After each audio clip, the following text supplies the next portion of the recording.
যথাযোগ্য মর্যাদায় ধর্মীয় ভাব গাম্ভীর্যের মধ্য দিয়ে পটুয়াখালীর কুয়াকাটায় উদযাপিত হল বৌদ্ধ ধর্মাবলম্বীদের প্রধান ধর্মীয় উৎসব শুভ বৌদ্ধ পূর্ণিমা।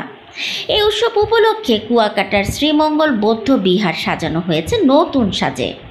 পটুয়াখালী থেকে সঞ্জয় ব্যানার্জির প্রতিবেদনে দেখুন বিস্তারিত।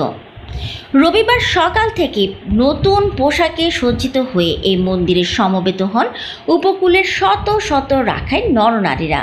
পরে বৌদ্ধ পূজা, পঞ্চশীল, অষ্টশীল গ্রহণ, সূত্রপাঠ, সূত্র শ্রবণ ও সমবেত প্রার্থনা অনুষ্ঠিত হয়।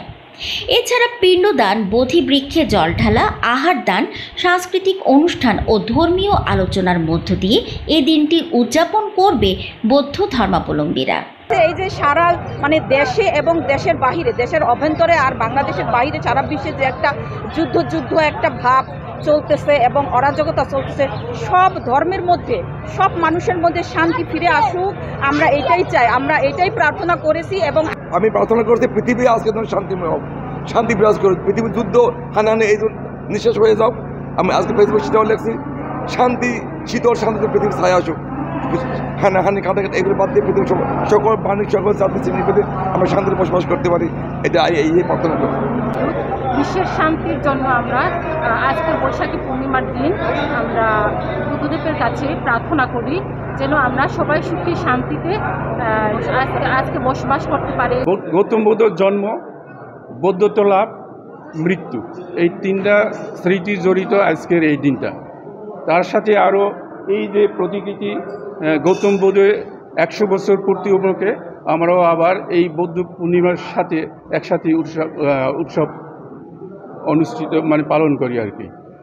আমরা আবার এই অনুষ্ঠানের উপলক্ষে আমি প্রার্থনাও করছি সারা পৃথিবী যেন একটা শান্তিময় পরিস্থিতি হোক এবং আমাদের এই বাংলাদেশ একটা শক্তিশালী অর্থনৈতিক দিক এবং বাংলাদেশের জনগণ যেন সুখে শান্তিতে আমরা সবাই হিন্দু, মুসলমান, বৌদ্ধ, খ্রিস্টান সবাই মিলে এই বাস করতে পারি, এই কামনা করি।